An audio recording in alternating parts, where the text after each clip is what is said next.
Hi, this is Shreya Arora from the Data Science batch of July 2020 from Praxis Business School.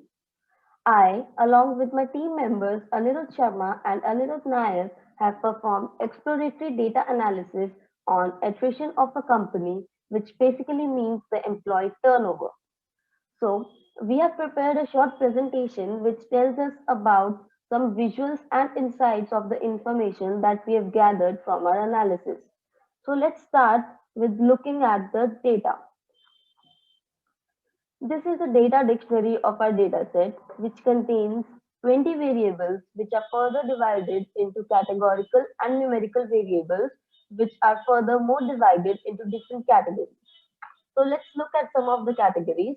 For example, the attrition, which we can say that it's a target variable as we are looking at the attrition of the company, is the attrition comes under the categorical binary category, which means the attrition tells us about whether the employee has resigned from his position or not. If the employee has resigned from the position, the attrition value is equal to 1, and if the employee is currently working in the company, then the attrition value is equal to 0. Now, let's take another example, the department. The department variable comes under the category of categorical nominal variable, and it tells us in which department the employee works. Here there are three departments, sales, R&D, and HR, and we'll look at these three further in this presentation. Now, another example is job level. Job level comes under the category categorical ordinal variable. It tells us about the position of the employee in the company, which is given on the scale of 1 to 5, where 5 is the highest and the senior most position. Now, in the numeric category, let's take an example of age. The age variable is numerical discrete variable, which, as the name suggests, tells us about the age of the employee, which varies between 18 to 60 years. Another example is monthly income of the employees, which again, as the name suggests, tells us about the monthly income received by the employees, and it comes under the category of numerical continuous variable, as the income is a continuous variable. Now, here we can see as the attrition is our target variable, we can get a quick insight from this graph and these two tables that there is a large number of employees which fall under the category of attrition is equal to 0, which means the employees which are currently working in the company, which is 1,233 employees, whereas the employees who have left the company, that is attrition is equal to 1, falls under the category of count 237. That is, only 237 people, employees have left the company. With this, we get the attrition rate as 16.12%, whereas the attrition equal to 0 corresponds to 83.88%, which is quite higher than the attrition rate, that is 16.12%. So now let's look at the different type of variables we just saw in the data dictionary. So we have divided this into two parts, numerical and categorical variables. So let's just look at the numerical variables first. We'll see all the variables one by one, starting with age and monthly income. Here we have divided the age, we have divided different employees in different age groups. So from this chart, we can see that most of the employees are between the age group of 25 to 45 years. As we can see here, these three bars have a very large number of employees. So most of the employees lie between 25 to 45 years of age who are currently working in the company. Monthly income tells us about the income that the employees receive by the end of each month, and we can say that most of the employees receive around 2,500 to 6,000 monthly income. Now, the total working years and years at the company. So, from this chart, we can see that there is a majority of the employees who have total work experience of about 5 to 10 years of total work experience. As we can see that most of the employees lies in this region of this chart, which is 5 to 10 years. And here, from years at company chart, we can see majority of the employees lie in this region, which is 0 to 10 years. So we can say that majority of the employees have worked in this current company uh, between 0 to 10 years. It can be 5 years, it can be 6 years, or even 3 years, but majority of the employees lie in this region, which is 0 to 10 years bracket. Moving further, we have years in current role and years since last promotion. So we can see from this chart years in current role that majority of the employees have been working in the current role from 2.5 years, or we can say from 0 to 3 years.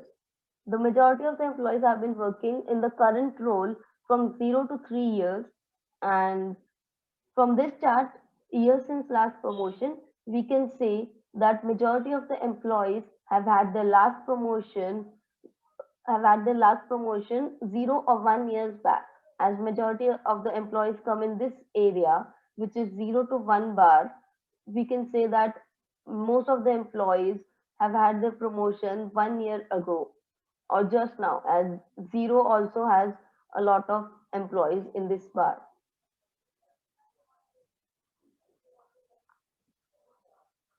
Now, years with current manager and distance from home.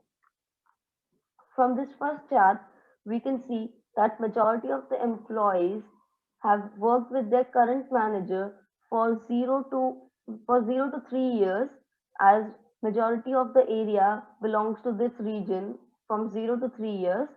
And distance from home tells us that majority of the employees stay nearby the workplace, as most of the area is covered between 0 to 10. So we can say that majority of the employees stay within 0 to 10 kilometers of the office region. So we'll further see whether any of these variables affect the attrition or not. But first, let's just see what are these variables. So we have looked at all the numerical variables. Now let's just see what categorical variables do we have. So here we have business travel and department.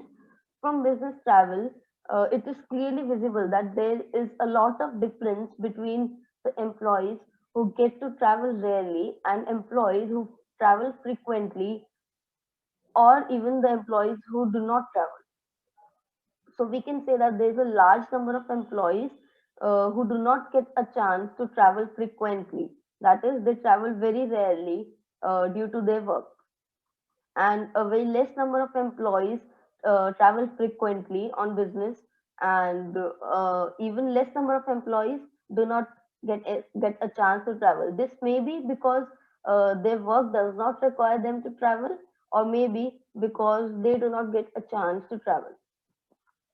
Now, department, as we saw earlier in the data dictionary as well, there are three departments in this company: sales, research and development department, and human resources department.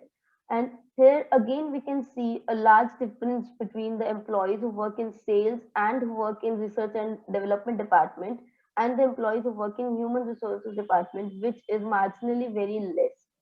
So, as the number of employees in research and development department is very high in comparison to these other two departments, we can say that this company might be a research based company, as the research department has a lot of employees. Moving further, we have education field and environment satisfaction. So we can see that most of the employees are from the life sciences and medical background, as many employees fall under these two categories: life sciences and medical background. And environment satisfaction, from this chart also we can see that majority of the employees have rated 3 and 4 for the work environment. So they are satisfied. They have rated the satisfaction level as 3 and 4. Maximum employees have rated it as 3 and 4 on a scale of 1 to 4. Gender and marital status. Here also we can see that the number of employees who are males are much higher than the number of employees who are female.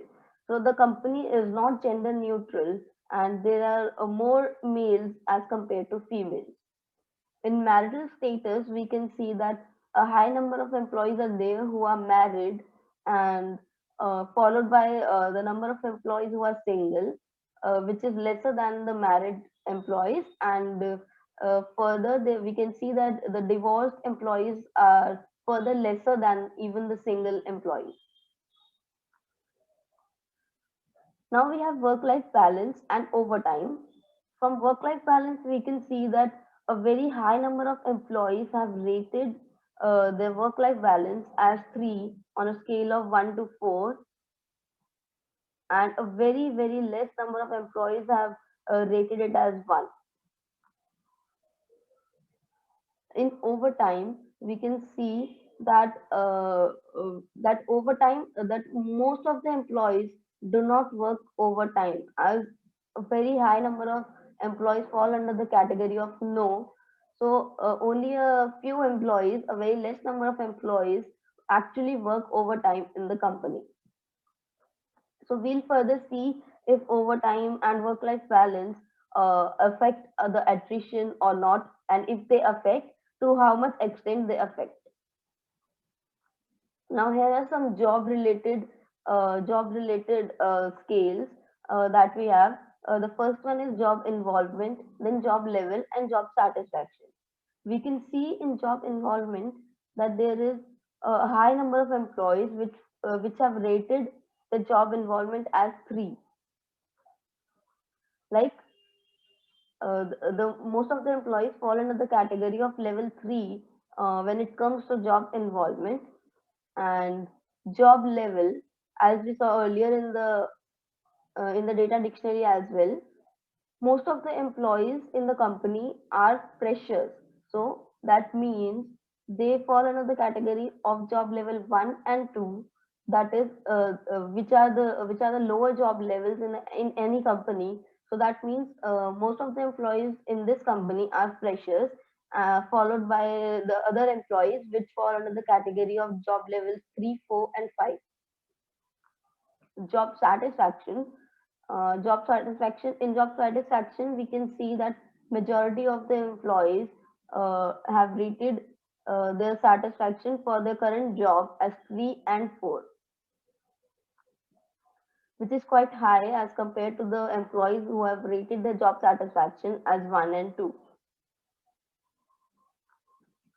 So now we have looked at all the variables, numerical and categorical variables, as an overview. Now we'll form a hypothesis and see if any of these variables that we have looked at now affect the attrition or not. And if any variables affect the attrition, we'll also see how it affects the attrition. So for that, my team member Anirudh Sharma will continue the presentation for that. Thanks, Shreya. Now let's derive some insights on attrition through exploratory data analysis. For this, we had hypothesized 5 variables which we thought would affect attrition the most. The first variable which came into our mind was age. As you can see, normally in many companies, people leave their jobs early in their careers. It's either because they aren't sure about the job or it's for the higher packages. Now here in the left graph, you can see that the yellow color represents the percentage of people who have left the job, and the green represents the person who have stayed. So in this, you can clearly see that age group of 18 to 24 has the highest attrition, which isn't a big surprise. Now for the second variable which we thought that would affect the attrition the most was job satisfaction. If a person isn't satisfied with his job, he would leave, right? So based on this hypothesis, we charted graphs for this. Now, as you can see on the left graph, the job satisfaction is actually rated on the scale of 1 to 4. For the people who have rated 1, there is significantly higher attrition as compared to other ratings. Also on the right side, you can see a heat map. Now these heat map actually represents attrition for the y-axis, and on the x-axis there are job satisfaction. So here you can see the person who have left, that is where attrition is 1. A majority of people who have left are from are among the people who have rated either 1 or 3 for the job satisfaction. So it looks like job satisfaction has a very big impact on attrition. The third variable which we thought was work-life balance. If a person doesn't have a good work-life balance, the attrition should be more, right? So as you can see in this graph, again, the work-life balance is rated on the scale of 1 to 4. And here, the work-life balance, the attrition for the work-life balance of rating 1 is significantly higher, which does imply that work-life balance has an effect on attrition. But on the right side, you can see the heat map. Now in this, for attrition, the highest people who have actually left the job are from people who have rated 3. So work-life balance does have an impact on attrition, but it's not the major factor which affects the attrition. Now let's look at the fourth variable, which is overtime. Let's look like how overtime has affected the attrition. Now over here, on the left side, you can see that from the percentage of people who have actually left the job, a majority of them belongs to the people who have worked overtime. So here, it looks like overtime has an impact on attrition. While on the right side, you can see the heat map. Now for this, you can see that for percentage of people among the group of people who have actually worked overtime, only 30% have left the job. So even though overtime has an effect of attrition, we can clearly see that not just because you have worked overtime doesn't mean you're going to leave the job. And the fifth factor which we thought was department. Because departments are run differently, maybe one department has a higher attrition than the rest. So in this, you can see that the attrition for all the 3 departments is somewhat same. So here we can say that there's no significant difference between the departments. So for the conclusion, among the 5 factors which we decided that would affect the attrition the most were age, job satisfaction, work-life balance, overtime, department. Among this, only department was a factor which actually didn't affect attrition the most. Now over to Anirudh Nayak, who will talk about interesting insights which we found out from the attrition dataset. Thank you. Thank you, Anirudh. So you might have all seen how exploratory data analysis helped us to test our hypothesis of different factors which we believed would impact the target variable. The dataset was so interesting and intimidating that we felt we shouldn't stop here. We knew that there were still a lot of interesting insights which are yet to be uncovered. But how do we find them? Based on what we experienced with this dataset, it's all about thinking out of the box and asking a lot of questions. But most importantly, we need to listen what the data has to say or what it has to answer for all our questions. Moving on, let me share some insights which we found, and I will let you decide if they were interesting or not. Since the company had 3 major divisions, HR, research and development, and sales, we thought, why don't we dissect the departments based on certain parameters to know more about the management heading them and understand how that impacts the employees. First, we wanted to know if there is a department which stands out based on total rating of environment satisfaction, job involvement, job satisfaction, and work-life balance. We plotted the percentage of employees in each department who chose a particular rating and also calculated the average total rating for each department. Apparently, there is no significant difference between them and it's a close tie. But HR slightly leads and it's better than the other 2 departments in terms of working over there. Secondly, we wanted to see if any particular age group of the department is more prone to leave the job. We analyzed the attrition rate across the age groups for all departments and found out that the age group of 18 to 24 was the most vulnerable and had attrition rate as high as 66% in HR department, which is quite concerning. Thirdly, we wanted to know if any particular gender has a hard time in working in any of the departments. So we analyzed the attrition rate across genders. We found out that females of HR were more prone to leave the jobs, whereas males of R&D were more likely to quit. Sales department, however, had a very neutral attrition behavior.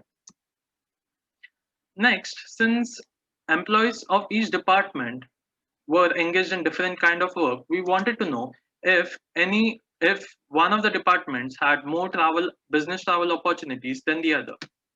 But further analyzing, we found out that it's not true.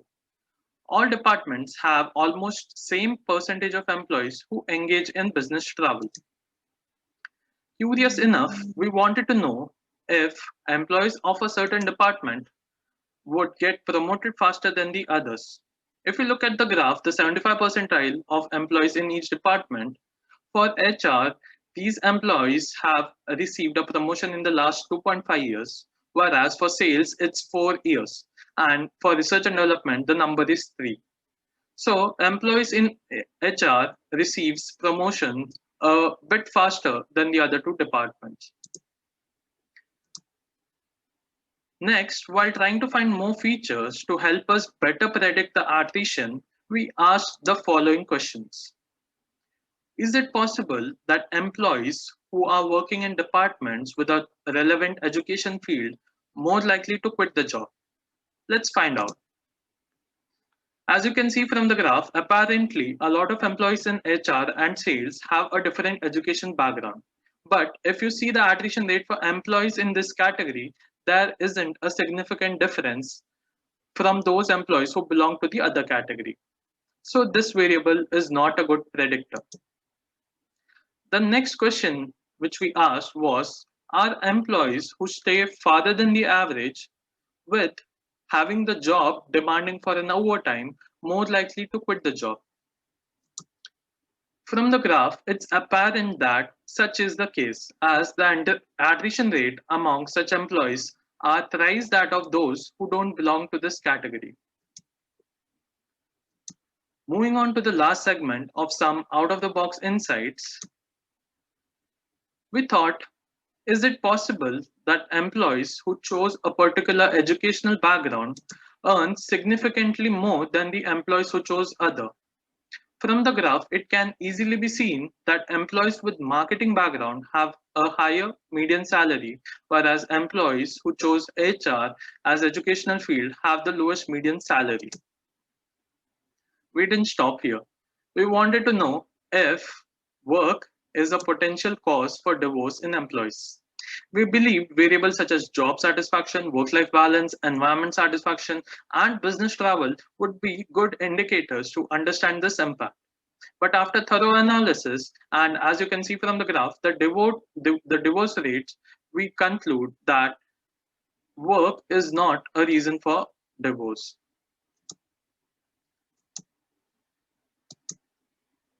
To conclude, after performing EDA on the attrition dataset, we figured out that parameters such as overtime, job satisfaction, work-life balance, age, and employees who stay far and ask for overtime are good predictors for attrition.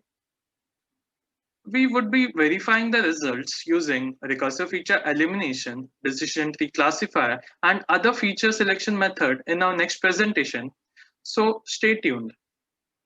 Hope you enjoyed our presentation and found it to be insightful as we did. Do share your feedback in the comment section. So thank you. You can see the repository link in the description.